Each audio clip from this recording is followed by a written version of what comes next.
يا مساء الفل والهنا، معاكم مطبخ جيهان زهران. كل سنه وانتم طيبين بمناسبه العيد الاضحى المبارك. كنت عملت من امبارح كنت منزله الفطير المشلتت. طبعا انا ما كنتش عاملاه في بيتي، وكنت عاملاه قبل كده. بس طبعا انا ما كنتش بعرف اصور كويس، فانا قلت النهارده هعمله في البيت. انا هعمل واحده وهعمل رقاق. هعمل كيلو دقيق، هاخد نصه فطيره. طبعا الفطيره بتاخد نص كيلو دقيق، هعمل نص كيلو دقيق رقاق. طبعا انا بعمله لما بعوزه بعمله طازه في طازه يعني، فانا هنزل طريقته عشان خاطر ايه تتعلموه. طبعا الستات شاطرين كلكم وامامير، وكل سنه وانتم طيبين. ويلا نبدا. بس قبل ما نبدا طبعا نسمي الله ونقول بسم الله الرحمن الرحيم. دلوقتي انا هنزل بالنص كيلو دقيق. طبعا انا هنا محضره معلقه كبيره سكر وربع معلقه ملح، ومحضره معايا كوبايه ميه. انا هنزل بيهم كده هدوبهم، واللي عايز يحطهم على الدقيق الناشف يحطهم، مفيش مشكله. اهو ندوبهم. انا كده ببدا في الكتير، يبقى خدت معلقه كبيره سكر في النص الكيلو دقيق، وخدت ربع معلقه ملح دوبتهم في كوبايه اهي. طبعا انا هحط النص كيلو دقيق. طبعا يعاير اللي عايز يعاير بالكوبايه يغسل الدقيق اهو. انا هعاير، هروح بس اوزن ده على الميزان واجيلكم. انا عايرت النص كيلو التاني، لقيت ايه ناقص، يعني ازود هنا الدقيق شويه. انا هنزل كده بالميه. بسم الله الرحمن الرحيم.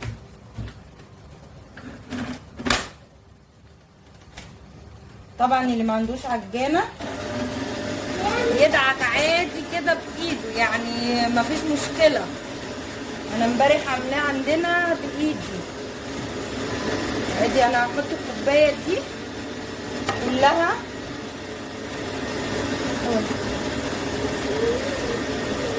عجينة الرقاق مش هتختلف كتير، هي بس هنشيل منها السكر. هو نفس العجينة ديت، وهنشيل منها السكر. هضرب كده. لو طبعا شايفينها محتاجة مية بنزود، مش محتاجة خلاص محدش هيحط زيت. طبعا العجينة دي مش بتحتاج زيت خالص.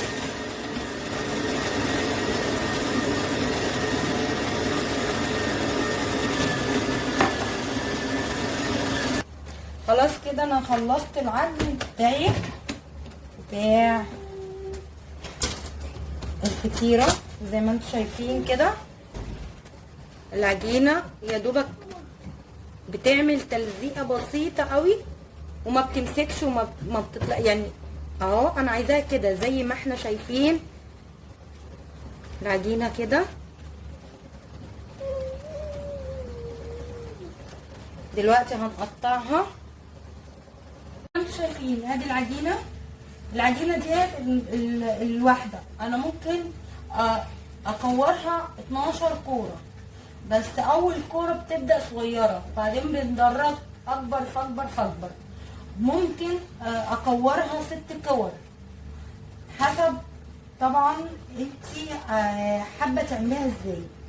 انا دلوقتي نزلت قبل كده بالطريقه دي، كنت بكورها 12. انا هكورها كده ادي 1 2 ادي 3 ادي الرابعه، 4 كور. الاربعه دول هقسمهم تاني. طبعا ادي الكره الاولانيه ديت هاخد الكوره بتاعتها الصغيره اهي. ديت الكرة دي اصغر من الكرة دي. هنعمل التلاتة كده.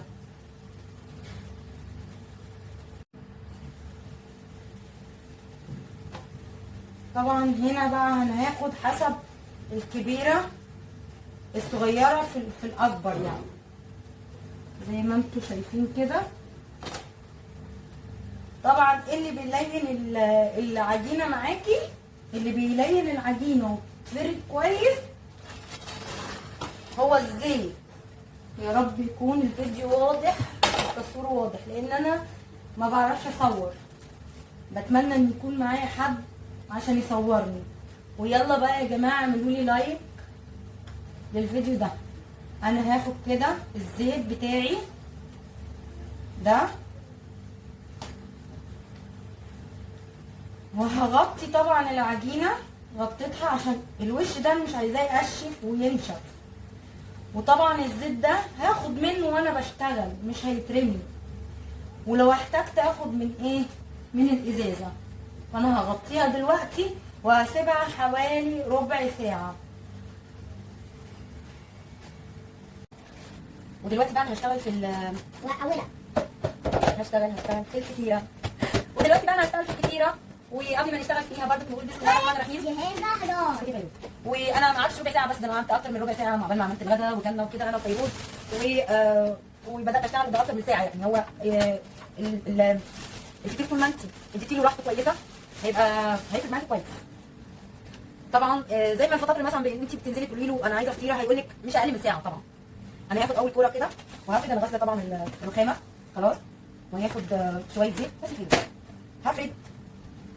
هفرد الكوره بتاعتنا. واللي يشوف الفيديو بتاعي كده يعمل لي لايك، واللي يدخل القناه بالصدفه يعمل لي اللايك بتاعي ويشترك في القناه.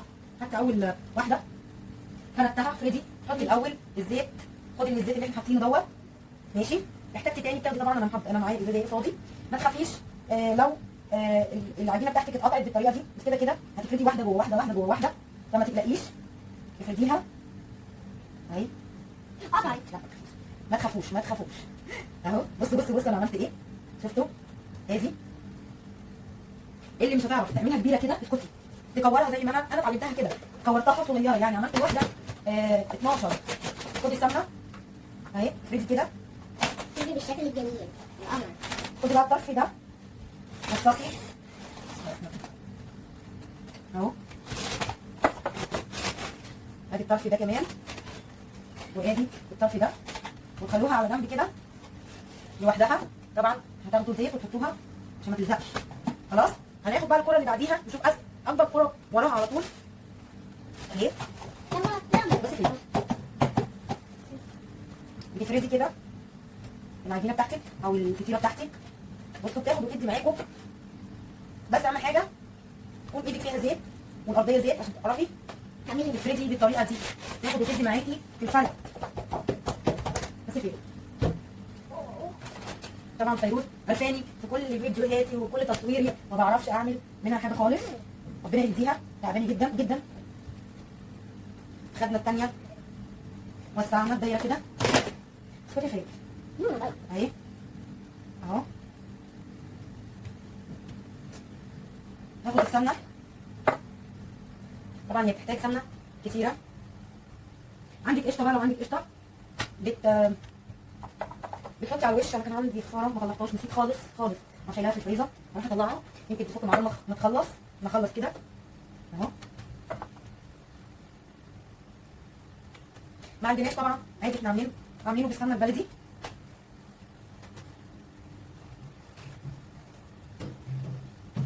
طبعا انا خلصت الفطيره وكنت موهومه ان انا بصور. طبعا فيروز شغلاني، والمفروض انا عارفه ان انا بصور. المهم انا خلصت الفطيره، فردت الكوره بالزيت على الرخامه، وبعدين حطيت تنيتها بالسمنه، وبعدين جبت الكوره الاكبر فردتها بالزيت، وجبت الكوره اللي انا طبقتها دخلتها في الكوره التانية، وخلصت الكور كلها وخليت الفطيره. طبعا دهنت الصاج دوت سمنه.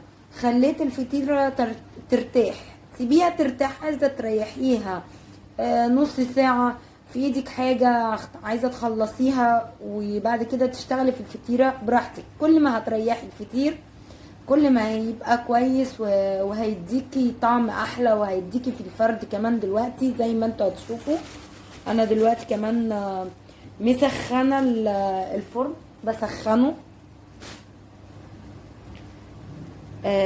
وسايباها كانت تتفرد كده ترتاح قصدي. وهعمل ايه؟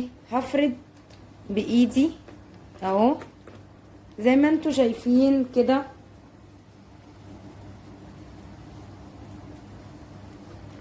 احسب الفلاشه مش شغال. زي ما انتوا شايفين كده ما شاء الله اللهم بارك بسم الله ما شاء الله.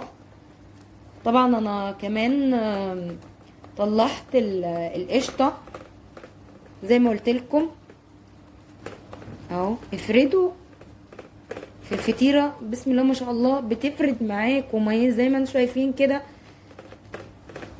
اللهم بارك. يعني هجيب بقى القشطه خلاص كده. اللي داق مني الفطير ده واللي كله يعني ادخلوا كده على الفيسبوك شوفوا التعليقات.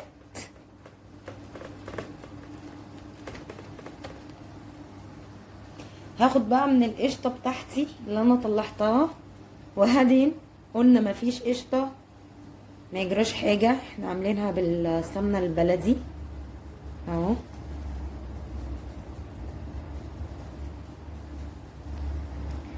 نفرد بقى حته حلوه كده على الفطيره بتاعتنا. خلصت كده فرد القشطه هدخلها بقى على نار عاليه.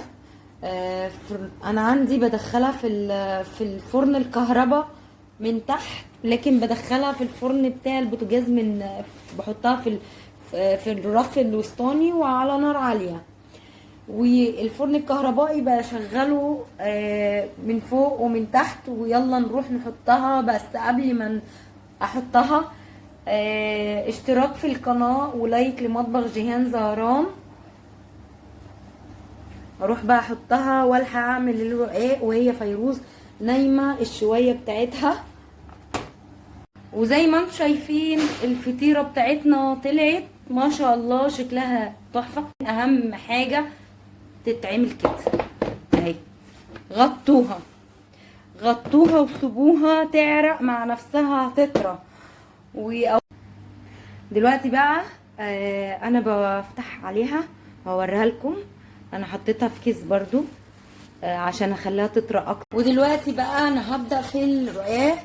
طبعا انا مش هغسلها مكان الفطيره عادي. انا هنزل بالنص كيلو دقيق. طبعا النص كيلو دقيق ده لو احنا هنعمله كله لازم نسيب منه حبه.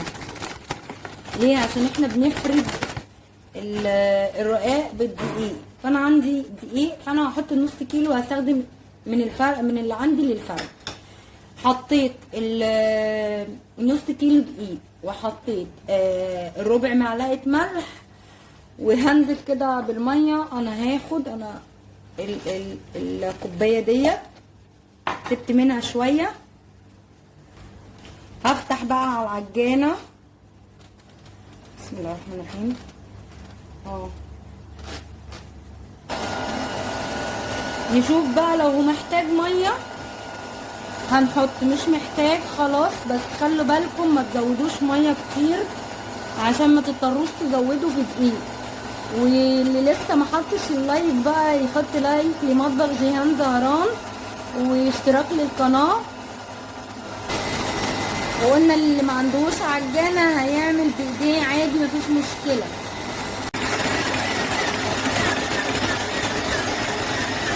عايزه اقول لكم ان هي خدت الكوبايه دي اهي. شايفين الكوبايه الكبيره المج ده اللي هو اكبر من المج العادي بس ناقص شويه دقيق. فانا هاخد بق كده بسيط ما نزودش. مش عايزاها زي الفطيره انا لزقت حاجه بسيطه في ايدي ومش تلزيق كتير. لكن ديت انا عايزاها مظبوطه بالظبط كده عجينه ما نمسكها في ايدينا. خلاص كده عجن الرقاق معانا خلص، ومفيش حاجه تلزيق هنا. اتفضلوا، مفيش تلزيق في الحله بتاعت العجانه. هطفي بقى واسيبه بقى ايه يرتاح شويه. وادي العجينه بتاعتنا اهي، ما بتلزقش خالص زي ما انتم شايفين اهو. العجينه مش طالعه في ايدي زيها زي الفطير. خلاص بقى كده هكورها، اقسمها كور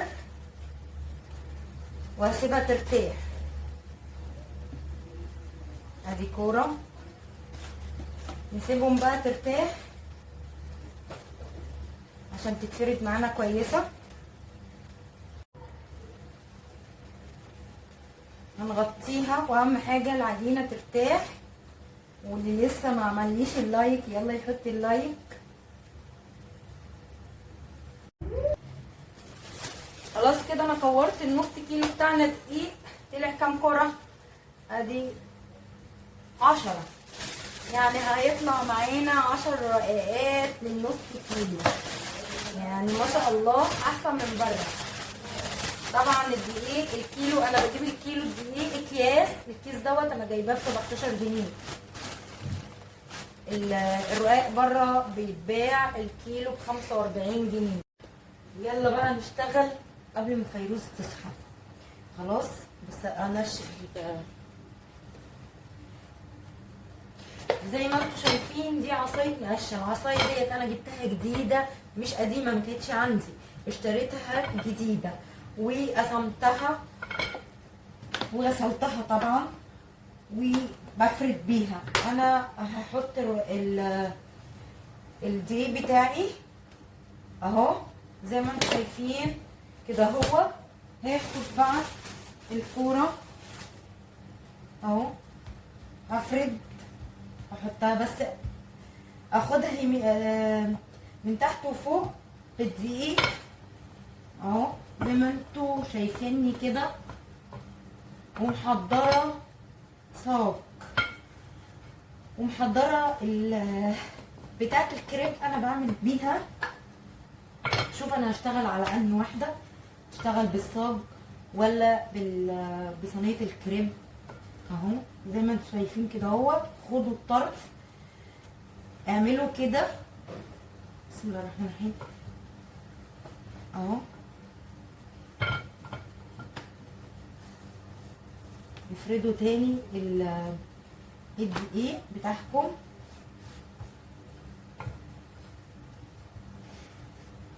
ادي.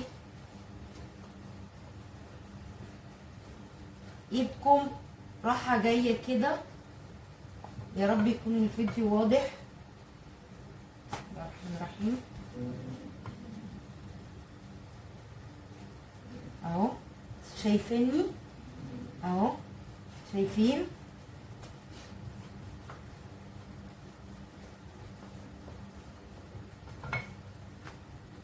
كده. خلاص هروح بقى هفتح على الصاج بتاعي.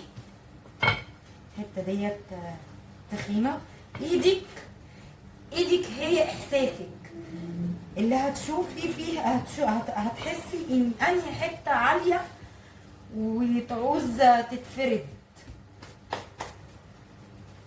انا معايا الصاج دي هحطها وهشوف.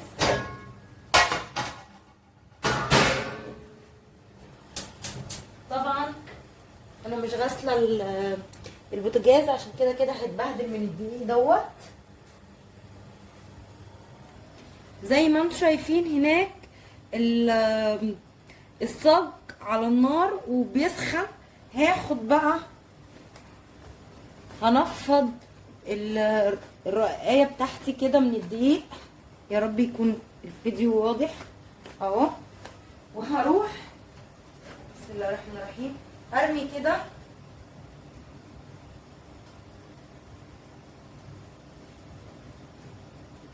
هوطي. خلاص كانت اول حاجه عاليه وبعدين انا موطيه عشان يستوي كويس. طبعا انت حسب عندك الحاجه اللي انت هتسوي فيها. اعملي الكرة على قدها، يعني انا كده عامله الكرة اكبر من صينيه الكريب ديت، بس ممكن اسوي عليها برضه. تقلبيها اهو. انت بقى بتسوي كويس من كذا ناحيه عشان انت كانت هتتحرق. الحمد لله اهو. طبعا انا هرجع هشتغل على دي، انا مش مرتاحه في الصاجه دي. تاني حاجه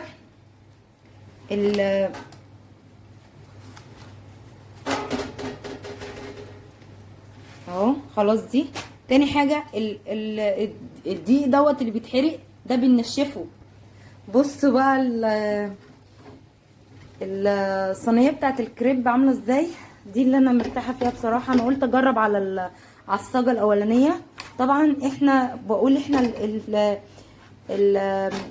الدقيق اللي بينزل هنا بجيب حته نضيفه، كل واحده بمسح الصينيه من الدقيق بتاعها عشان خاطر ايه ما يتحرقش مننا. خلاص كده انا هسيبها بقى عشان خاطر ايه تنشف في الهواء. وهنا انا بقول لكم اهو انا همسح طبعا بالحته الدقيق كده. عشان كده انا بقول لكم انا ما غسلتش البوتاجاز عشان انا هدهول الدنيا. انا ماسكه بايد واحده اهو. هروح بقى اشتغل في التانية. يلا اشتغل في التانية. هاخد الدقيق ده افرده كده واخد حبة كمان. طبعا النار شغالة فين؟ على الطاسة. اسمها طاسة ولا جريل الكريب. ما تاخدوش على كلامي كده عشان انا بتوه ساعات في الكلام، ما بعرفش اركز ساعات واطلع الكلام من بقي. يعني ضغط بقى في الحياة الله اعلم. دي الرقاية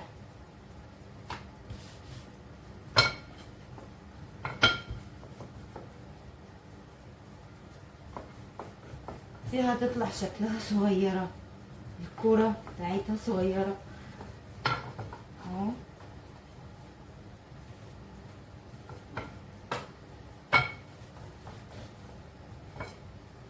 دي بقى في حاجة كده غلط، في حاجة كده غلط معايا، بس مش مشكلة.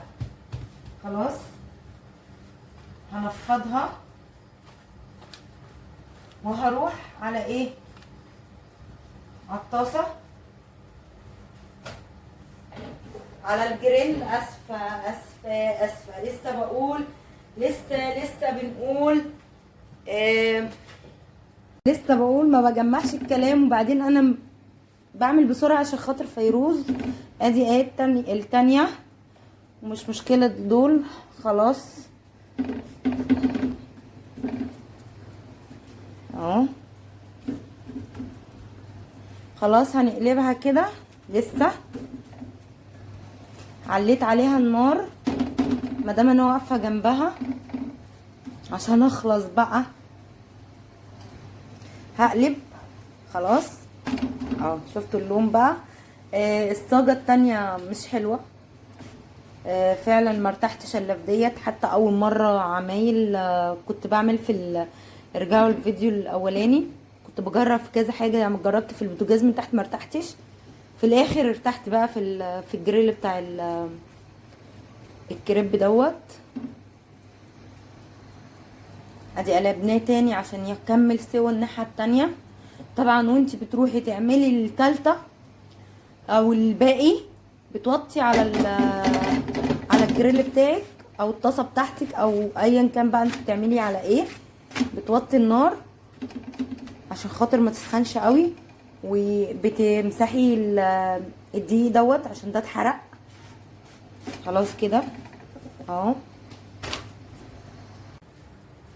هاخد بقى اخر واحده وانا هكمل بقى ايه مع نفسي كده اهي. ادي ايه، نوريكم اخر واحده. طبعا احنا زي ما احنا عارفين بتمسحي الطاسه عشان الدقيق اللي طلع من الرقاق وانتي بتسويه اتحرق اهو. وحطوا اللايك يا جماعه، اللي يشوفني يحط اللايك ويشترك في القناه، واللي مش مشترك يشترك ويفعل الجرس.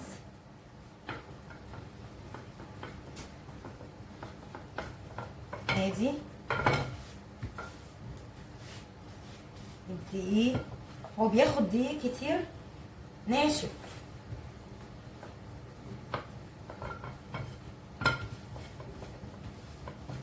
زي ما انتم شايفين كده. افردي طبعا وانت شغاله انت احساسك بتشوفي وعايزه يتفرد ولا لا. تاني بتنفضي الدقيق على قد ما تقدري منه، تروحي بقى ايه تحطيها على الجريل بتاعك او الطاسه بتاعتك اهو.